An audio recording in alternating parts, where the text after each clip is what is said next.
Tomorrow, Austin City Council will decide on the future of this massive redevelopment project. This is what it will look like. It's going to bring entertainment and housing in an area where people like to go and watch the bats on Congress Avenue, you know, over by the Austin American Statesman. But as KXAN's Blake Devine reports, the development has some council members questioning how this project will help affordability. The much anticipated redevelopment of the former Austin American Statesman site will be put to a vote from City Council on Thursday. Preliminary plans for the nearly 19-acre planned unit development include high-rise hotels, offices, and residential units spread throughout 6 towers. The developer would also have to include affordable housing. We can actually get those affordable units mixed in with market rate, or in this case, what will very likely be luxury units. While clearing out a homeless encampment, Councilmember Chito Vela came up with a proposal for how to help the homeless.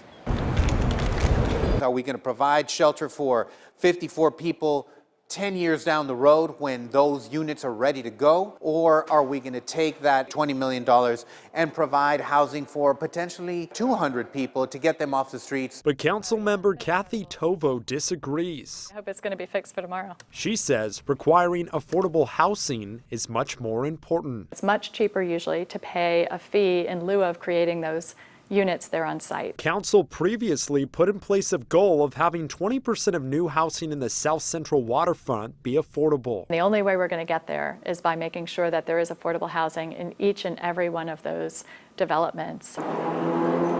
Blake Devine, KXAN News. Now, we reached out to the Homeless Strategy Division for further information. We're still waiting on a response from them, but the Austin City Council has already allocated $110 million from its American Rescue Plan to assist with homelessness. Council also has an annual budget between $60 to $70 million to address homelessness. Last year, a coalition of homeless advocates and city leaders set a goal to house 3,000 people experiencing homelessness in the next 3 years. Now that the city is almost a year into those benchmarks, the goal for 2022 is to house 1,200 by October and 3,000 by April of 2024. According to the plan, 2,300 rental units would be secured by offering incentives to landlords. Another 1,000 units of permanent supportive housing would be developed to meet it.